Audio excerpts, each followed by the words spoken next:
선거로 만나는 역사와 정치 이야기, 다채로운 선거의 세계가 시작됩니다. 옆길로 새는 지식열전, 선거와 개론. 자, 오늘의 주제는요, 선거와 전쟁입니다.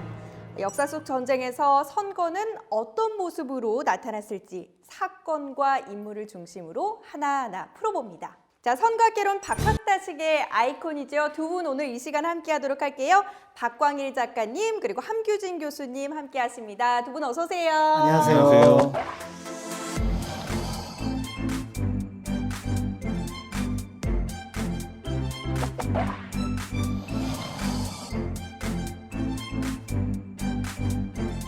오늘 주제 선거와 전쟁입니다. 사실 저는 이 선거와 전쟁이라는 말을 들으면 이게 찰떡궁합으로 느껴지더라고요. 그래서 왜 그러지? 이렇게 좀 생각을 해봤더니 우리가 선거철만 되면은 이제 뭐 선거 전이다, 뭐 치열하다 이런 말들이 뉴스나 뭐 TV에서 많이 나오잖아요. 그렇기 때문에 이런 생각이 들지 않나 싶은데 네, 사랑과 전쟁이면 더 좋은데. 그렇죠. 그런 것처럼. 자, 전쟁과 선거에 닮은 점도 있을 것이고 분명히 다른 점도 있을 것이란 말이죠. 작가님, 닮은 점과 다른 점 어떤 점들이 좀 있을까요? 선거에서 이긴 정당은 이제 여당이 되고, 그다음에 이제 선거에서 진 정당은 야당이 되니까 이미 이제 경쟁 구도가 만들어져 있잖아요. 그런데 이제 무력을 동원하는 전쟁과 다른 점이 있다면, 이제 정당과 후보자는 상대방을 이기기 위해서 공약이라는 거를 가지고 선의의 경쟁을 한다는 거죠. 그래서 그 부분은 또 전쟁하고 차이가 나는 부분이 아닐까, 이런 생각이 듭니다. 그렇다면 이 전쟁이 뭐 정치 아니면 뭐 선거 같은 데 좀 이용되기도 하나요? 이 군인이 정치에 대한 얘기를 한 게 있어요. 프로이센의 유명한 군인이었던 이제 클라우제비치 같은 경우 전쟁은 다른 수단에 의한 정치의 연속이다라고 얘기를 했습니다. 그러니까 전쟁과 정치가 본질적으로는 크게 다르지 않다라는 거 얘기를 했는데요. 실제로 이제 미국 같은 경우 보면은 어떤 정치적인 위기가 있을 때 그 밖에 무력을 동원한 어떤 수단을 통해서 국제 문제를 해결하려고 했었거든요. 대표적으로 이제 1983년 레이건 같은 경우는 이제 그라나다를 침공한 적도 있었고요. 미국 대통령들은 꼭 선거 때마다 인기를 얻기 위해서 국제 분쟁을 무력으로 해결하려 한다는 설득력 있는 비판이 나오고 있습니다. 지난 83년 레간 대통령은 사회주의 정권이 들어선 인구 9만 4천 명의 작은 나라 그레나다 침공에 성공했습니다. 침공 직전 44%였던 레간 대통령의 인기는 56%로 상승했고 이듬해 거뜬히 재선에 성공했습니다. 그다음에 빌 클린턴 역시 이제 그 이라크에 미사일 공격을 한 적도 있었습니다. 클린턴 대통령은 선거를 두 달 앞두고 벌인 이번 대이라크 미사일 공격에서도 커다란 정치적 효과를 거두었습니다. 최근에는 이제 그 트럼프 대통령이 시리아를 공격한 적도 있었고요. Tonight I ordered a targeted military strike on the airfield in Syria from where the chemical attack. 그런 면에서 볼 때 지금 또 이제 실질적인 무력을 동원하지는 않지만 무역이 거의 이제 전쟁과 같은 어떤 상황이 벌어지고 있는데 어떤 정치적인 위기를 타개하기 위해서 전쟁과 또는 전쟁과 비슷한 어떤 요소들을 끌어들이고 있다라는 걸 볼 수가 있는 거죠. 근데 혹시 이런 것과 관련해서 웩더 독이라는 얘기 들어보신 적 있으세요? 웩더도? 들어봤는데? 꼬리가 개를 문다? 꼬리가 개를 흔든다? 그렇죠. 웩이 WAG 해가지고 흔든다는 건데 원래는 요래야 되는데 이런다 이거죠. 이런 식으로 가가지고 말하자면 주객전도라는 뜻이 되는데 그러자면 이제 헐리우드 영화에도 제 기억으로는 그런 영화 제목이 있었어요. 맞습니다. 그래서 아마 그 더스틴 호프만 하고 로버트 드니로. 아, 네네네. 그 양반 제가 참 좋아하는. You want me to produce your war? Not a war, it's a pageant. We need a theme, a song, some visuals. We need, it's a pageant. 그게 보면 이제 그 선거 12일 전에 백악관에 이제 위기가 오는데요. 이제 대통령 성추행 사건으로 이제 선거에 굉장한 어떤 위기감을 느끼게 되니까 이걸 해결하기 위해서 전쟁 쇼를 넣는 겁니다. 그래서 사실은 선거라고 하는 어떤 조금 다른 문제를 전쟁이라는 문제로 풀어서 본질과 그 다음에 이제 어떤 외피가 뒤집히는 상황을 이제 나타냈던, 그러니까 정치에 전쟁이 어떤 식으로 영향을 끼쳤는지를 보여주는 그런 어떤 영화라고 볼 수 있었던 거죠. 그러니까 이야기를 들어보면 뭐 갈등이나 분쟁 같은 경우에는 결국에는 이제 정치적인 문제이고 또 이에 따라서 이제 뭐 표심, 지지율에도 좀 영향을 주는 것 아닌가 이런 생각이 드는데 이게 또 하나의 전략이 될 수도 있을 것 같아요. 그렇죠. 이제 성내 평화라는 말이 있어요. 이게 뭐 성내동은 평화롭다 뭐 그런 얘기는 아니고 성내, 그러니까 성 안쪽에서 평화가 이루어졌다는 건데 이 성이 있는 거예요, 과거에. 근데 그 안에서 이제 뭐 A당과 B당이 계속 싸워요. 그런데 전쟁이 일어났어요. 외적이 쳐들어왔어. 그럼 이제 우리 싸울 때가 아니라는 말이에요. 완전 결집을 하는 거예요. 이걸 뭐 안보 결집 효과라고도 하는데 그렇게 힘을 합쳐가지고 일단 우리 싸움은 뒤로 미루고 이 외적을 일단 막아내는 데 집중을 하자. 이렇게 되는 거죠. 그래서 어떻게 보면 이걸 이용해 먹기도 한다. 지금 우리가 싸울 때가 아니야. 지금 저기 밖에 외국적이 쳐들어가는데 어떡할 거야. 일단 우리가 좀 합치자. 야당이 계속 뭐라 그러지 말고 여당 편 좀 들어줘. 뭐 가령 저기 최근에 미국 같은 경우에 보자면은 9.11 테러 있었잖아요. 네. 제가 쌍둥이 빌딩에 테러가 일어나니까 이것이 이때 조지 부시가 자신에게 있어서 정치적, 국내적으로도 그렇고 그리고 미국에 있어서의 패권이랄까 뭐 그런 것도 그렇고 권력을 결집시켜가지고 여기서 우리가 싸워야만 한다. 이건 전쟁 상황이다. 정쟁을 할 때가 아니라 전쟁을 해야 될 때다.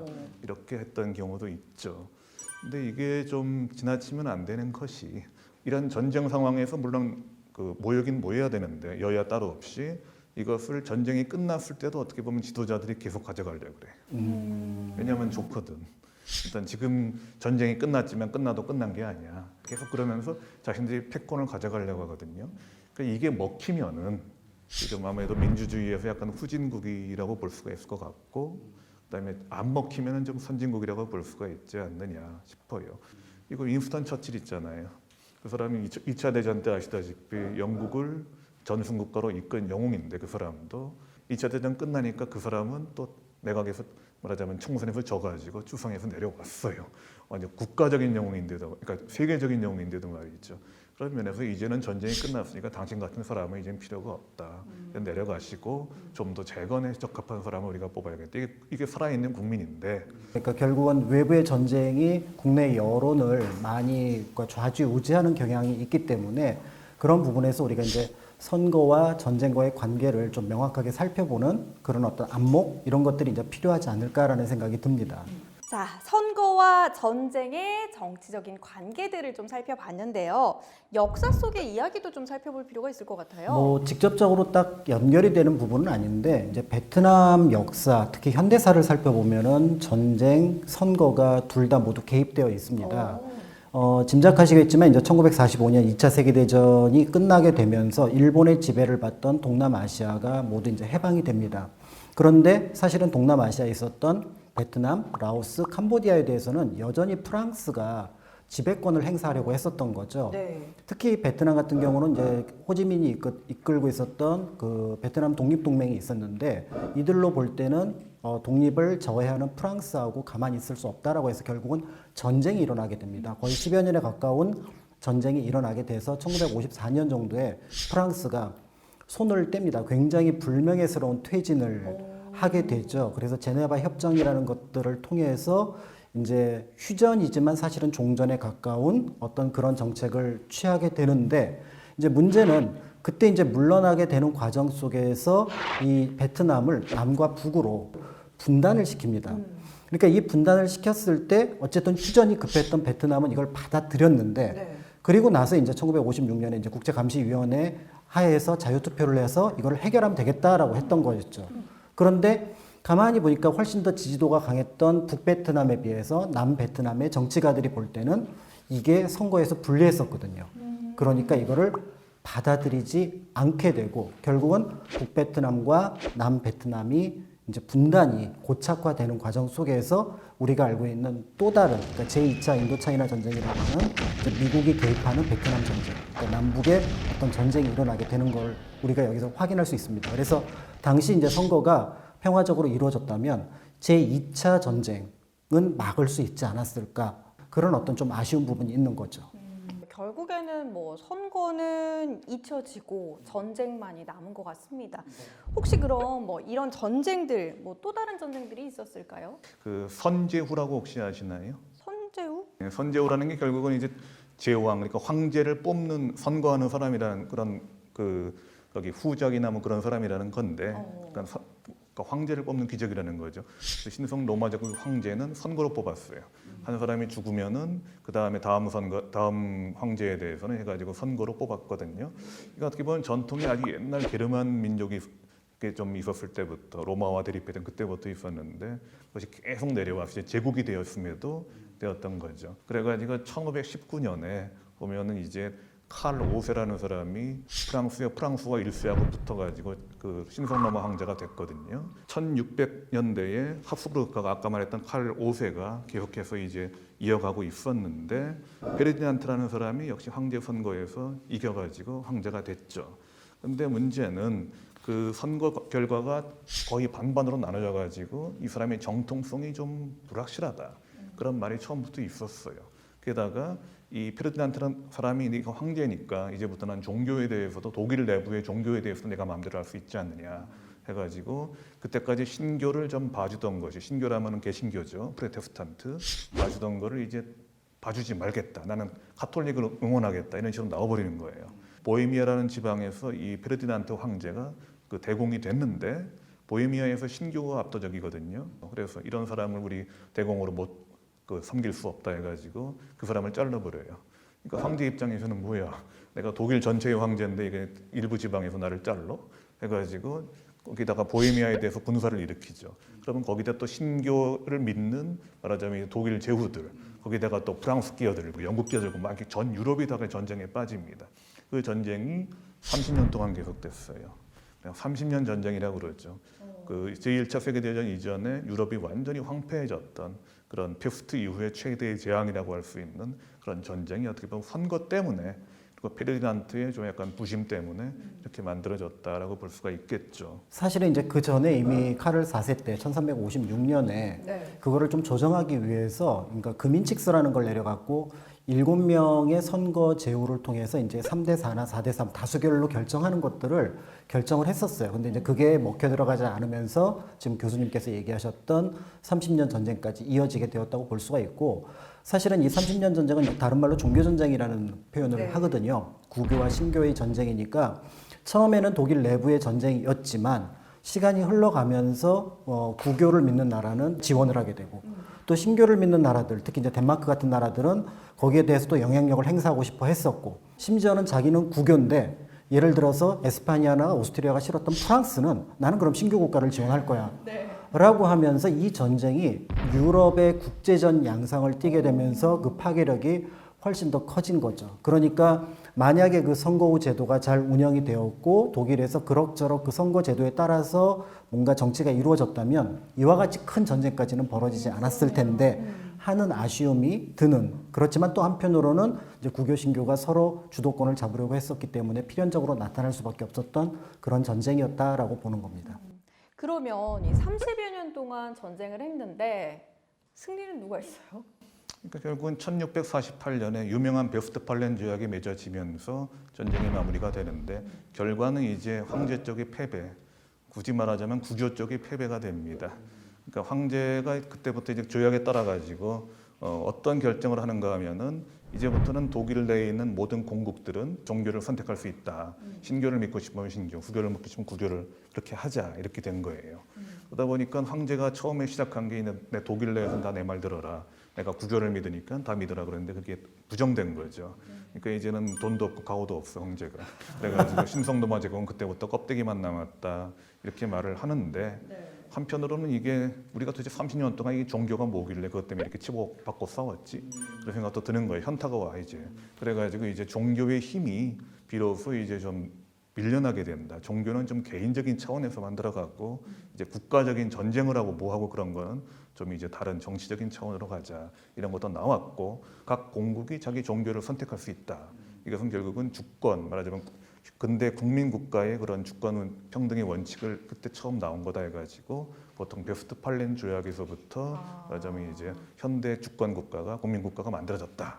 이렇게 얘기를 합니다. 그러니까 결국 이제 뭐 네덜란드라는 나라가 그때 이제 비로소 이제 에스파냐의 지배에서부터 독립을 하면서 이제 신교 국가로서 등장을 하게 되면서 현재 우리가 알고 있는 유럽의 여러 가지 모양들이 네. 그때 이제 좀 원형을 갖추었다라고 볼 수가 있는 그런 어떤 사건이기도 한데 어쨌든 그 결과는 굉장히 참혹했습니다. 네.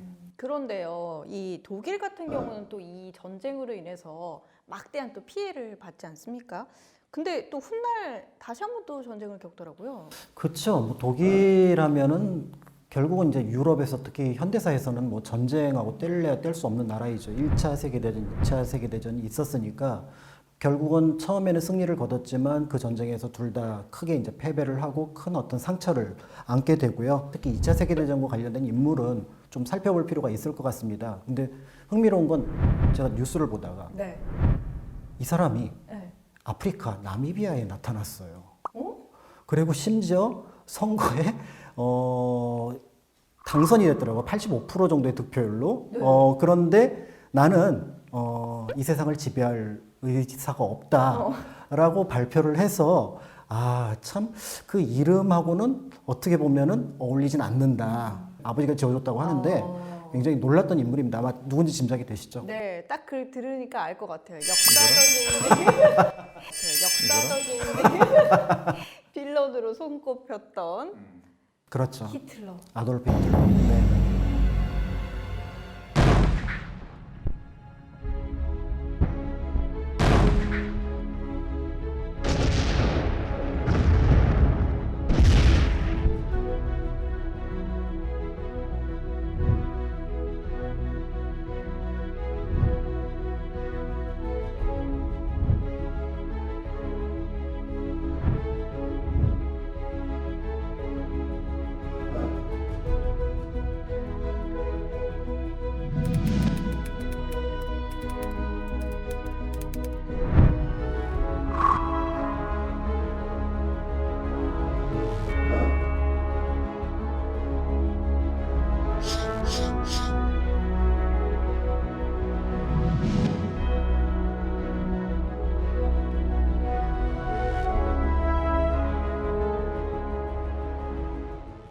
근데 문제는 이 히틀러라는 사람이 우리는 이제 독재자로 알고 있지만 네. 그 독재자로 나아가는 길에 이 사람 역시 선거라는 제도를 최대한 활용을 했고 또 그거에 대한 수혜자이기도 하다는 점에서 굉장히 역사의 아이러니라고 하는 부분이라고 볼 수가 있습니다.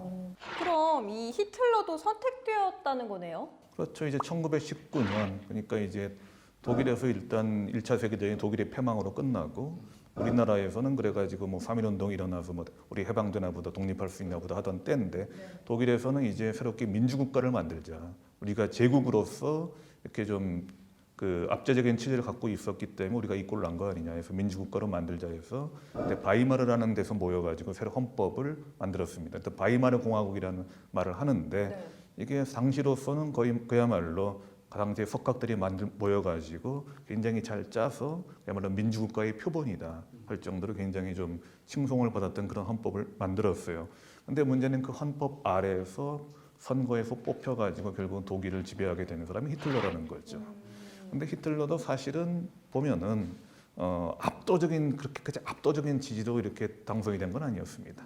히틀러 개인인 그 30% 정도의 지지밖에 항상 못 얻었어요. 그 이상은 못 올라갔었고 그 히틀러가 속했던 나치당도 과반수를 한 번도 넘은 적이 없어요. 한 40% 정도만 가지고 있었어요. 지지율을. 그래서 독자적으로는 정권을 잡을 수 없는데 히틀러가 그때 중도 보수당이랄까 그런 쪽하고 이렇게 해가지고 야 우리 같이 정권을 갖자. 적당히 나눠줄게 해가지고 끌어들여가지고 이제 50%를 넘겨서 집권을 한 거죠. 히틀러가 수상이 된 거고 수상이 되니까 이제 게임 끝났다 해가지고 일단 그 중도 보수당 다 때려부시고 독자적으로 나치당이 정권을 잡고 그 다음에 수권법이라는 걸 통과시켜서 이제부터는 말하자면 대통령과 그 행정부를 이끄는 대통령과 수상이 겸임을 한다. 그게 총통이다. 내가 바로 총통이다. 그리고 나는 총통으로서 법을 내가 만들 수 있다. 그러니까 말이 안 되잖아요. 국회에서 법을 만드는 건데 이 사람이 그냥 법을 만들 수 있어요. 그러니까 그때부터는 완전히 그냥 독재 드라이브로 착 나간 거죠. 그러니까 어떻게 보면은 만일 독일이 우리나라 같은 대통령 선거제였다면은 히틀러가 안 될 수도 있지 않았을까. 어떻게 보면 제도가 운명을 좀 바꾼 게 아닐까. 그런 생각도 조금은 듭니다. 선거로 뽑았는데 이거 배신 아니에요, 완전? 그렇다고 볼 수가 있죠. 그러니까 결국은 히틀러도 운이 어떻게 보면 또 좋았던 게 당시 대통령이 힌덴부르크라고 굉장히 고령의 대통령이었어요. 아마도 그 힌덴부르크하고 히틀러하고 대통령제 선거에서 했으면 힌덴부르크가 이겼을 겁니다. 그렇죠. 근데 이제 갑자기 이제 서거를 하는 바람에 대통령 자리가 비게 되면서 총통을 겸임하는 그런 어떤 정치적인 야욕을 부릴 수 있는 계기가 만들어졌다라고 볼 수가 있는 거죠. 결국은 선거에 대한 배신으로서 독재를 선택한 인물이라고 볼 수가 있는 거죠. 프랑스 격언 중에 보면은 개와 늑대의 시간이라는 말이 있어요. 혹시 들어보셨는지? 저 드라마 잘 알죠. 그 드라마 또 재밌게 봤거든요. 그렇군요. 예. 이준기 씨 팬입니다. 근데 아무튼 그게 결국은 이런 뜻이거든요. 이제 어스름해졌을 때 나한테 어떤 동물이 다가온다. 네 발 달린 동물은 확실한데 이게 어스름하니까 잘 안 보이는 거야. 이게 개인지 그럼 내 친구겠죠. 근데 늑대인지 그럼 나의 적이겠죠. 날 잡아먹으려고 그러겠죠. 이 어스름한 상황에서 저걸 개로 봐야 되나 내가 늑대로 봐야 되나 도망가야 되나 싸워야 되나 아니면 가서 끌어안아야 되나 이 상황이 선거를 앞둔 국민들의 심정이다. 보면은 정신 바짝 차리고 좀 투표를 해야 되겠다 이런 생각이 드는 것 같은데 근데 뭐 히틀러가 또 한 가지 유명한 점 있잖아요. 그렇죠. 연설을 그렇게 잘했다면서요? 그러니까요. 그러니까 이제 연설만 잘해서 된다라고 하는 것은 아닌데 실제로 이제 히틀러가 정치를 시작하고 나서 그러니까 미국의 뉴딜 정책과 비슷한 정책을 독일에다가 투입을 합니다. 그러면서 한 36년까지 꽤 큰 성장을 하게 되고 실업자 수도 많이 줄이게 되고 우리가 알고 있는 이제 베를린 올림픽 같은 경우도 그런 어떤 성공적인 어떤 독일의 변화를 보여주는 사건이었거든요.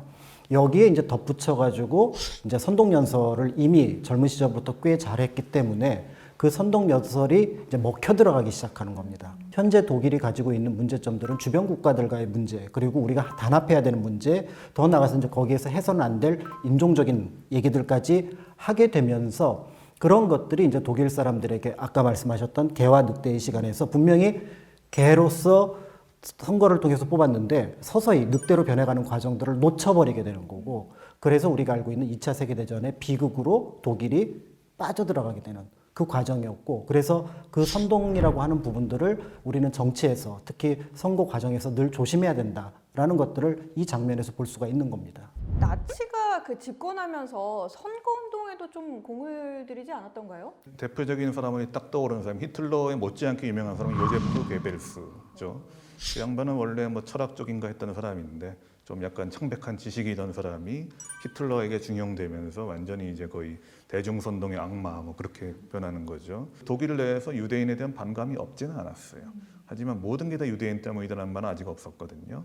그런데 그 게벨스는 있는 얘기 없는 얘기 다 꾸며내가지고 다 모든 것이 경제고 정치고 외교고 국방이고 다 유대인 잘못이다 이런 식으로 해버리는 거예요.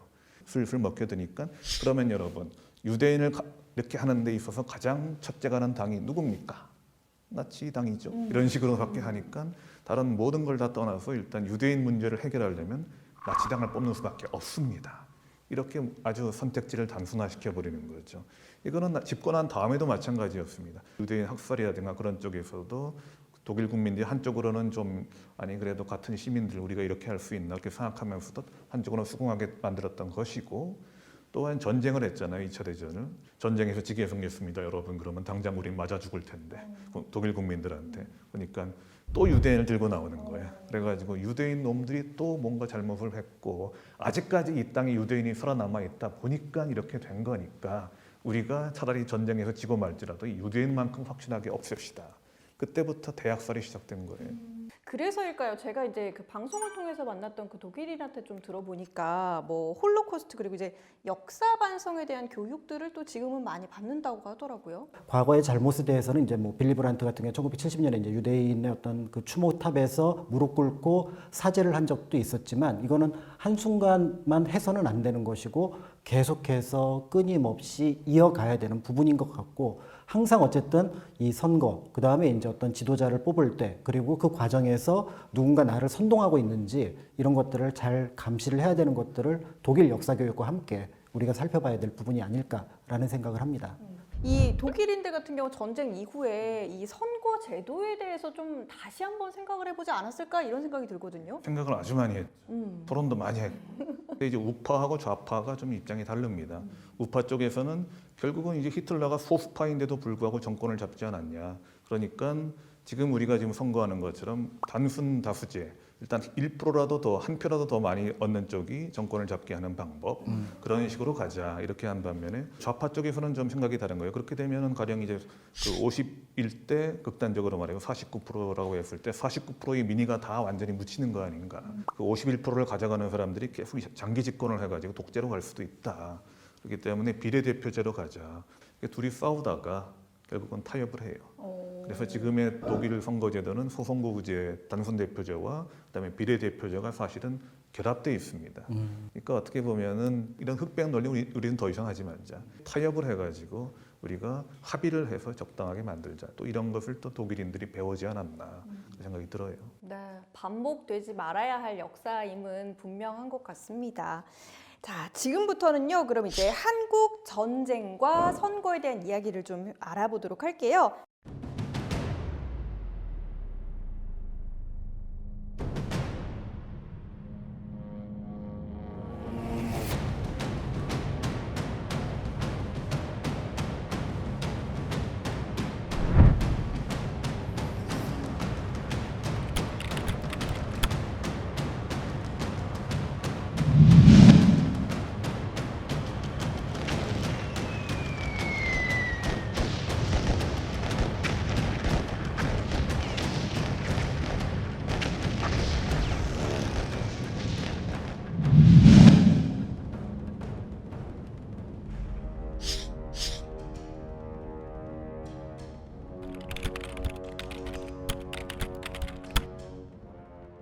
선거와 전쟁 이야기, 우리에게도 있는데요. 전쟁 중에도 선거가 치러졌다고요? 의외다라고 생각하실 수 있을 것 같은데 바로 이제 지방선거가 치러졌습니다. 1948년 재헌 헌법에 보면은 이제 거기에 이제 지방자치에 관련된 내용이 들어가 있고 1949년에 이제 7월 4일 날 지방자치법이 제정이 됩니다. 문제는 이제 1950년 이제 6.25 전쟁이 일어나게 되고 또 이제 지방자치에 대한 어떤 생각들이 많지 않은 상황이어서 그게 유보가 됐던 거였죠. 그런데 이제 뜻밖의 이 지방자치 제도를 관심을 갖게 된 계기가 있었는데 바로 뭐냐면 1950년 5.30 총선거입니다. 이때 집권당이었던 자유당이 패배를 해요. 그런데 문제는 당시 대통령을 이제 국회의원들의 간선제로 뽑았었거든요. 이렇게 된 상황이라면 현재 이승만 대통령이 또 대통령이 당선될 확률이 낮다라고 판단을 했고 그래서 여기에 맞춰서 헌법 개정을 시도를 했는데 이게 실패를 합니다. 그러니까 이제 국회를 압박할 도구가 필요했던 거고 결국은 전쟁 중인 1952년에 이 지방선거를 실시를 하게 되는데요.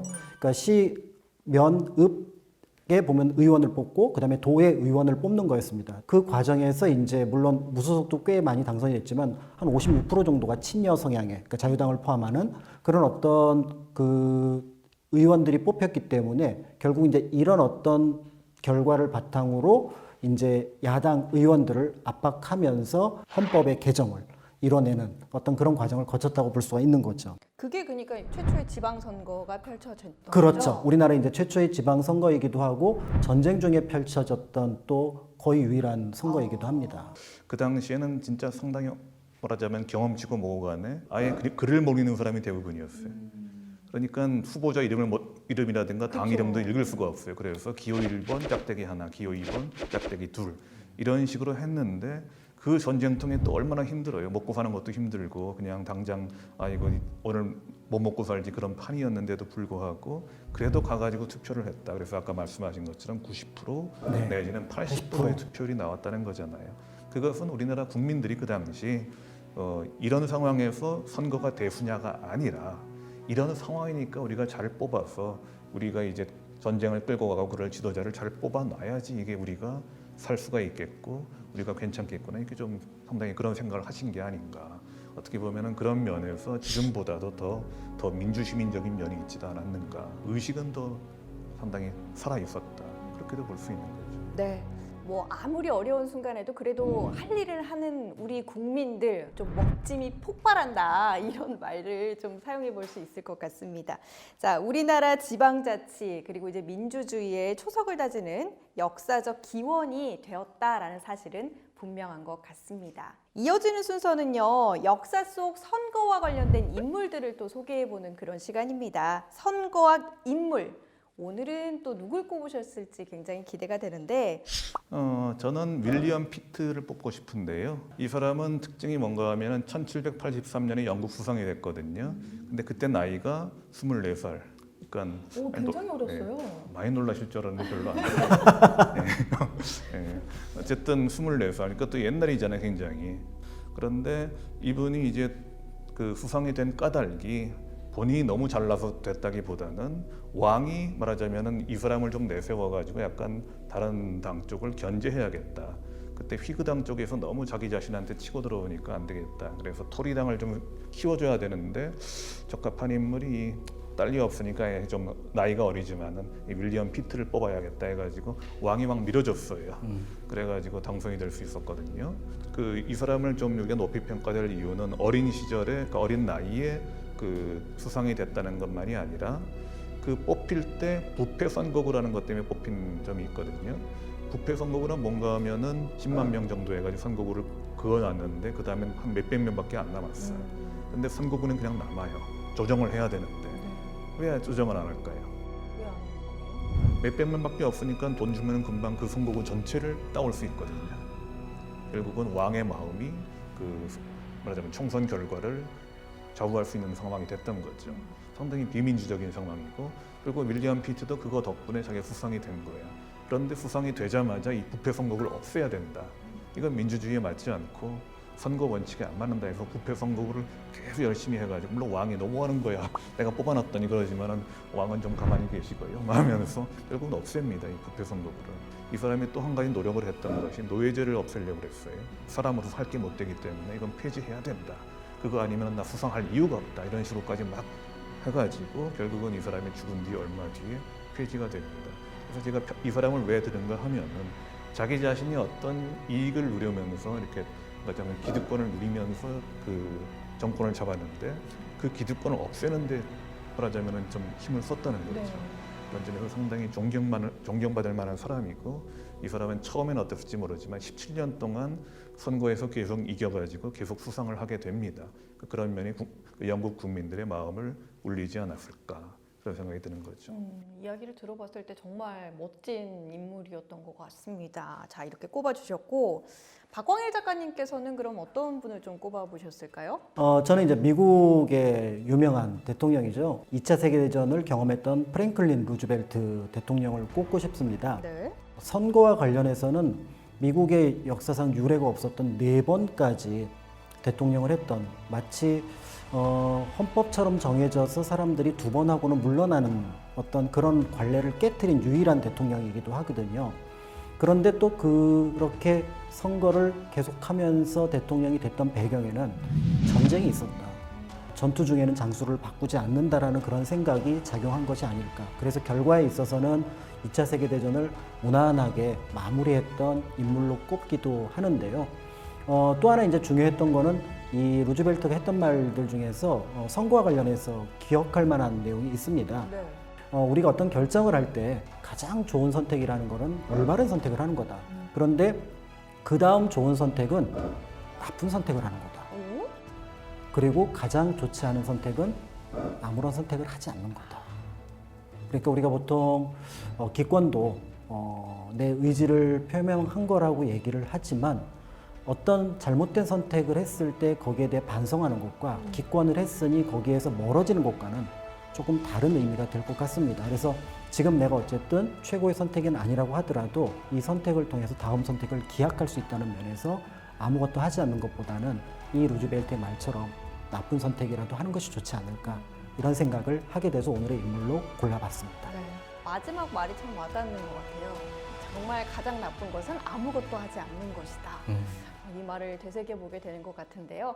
자, 오늘은 이렇게 선거와 전쟁에 대해서 우리가 알아봤습니다. 더욱 흥미로운 이야기도 많을 것 같은데 뭐 기회가 된다면 저희 또 2탄 마련해서 함께 이와 관련된 이야기 나눠보도록 할게요.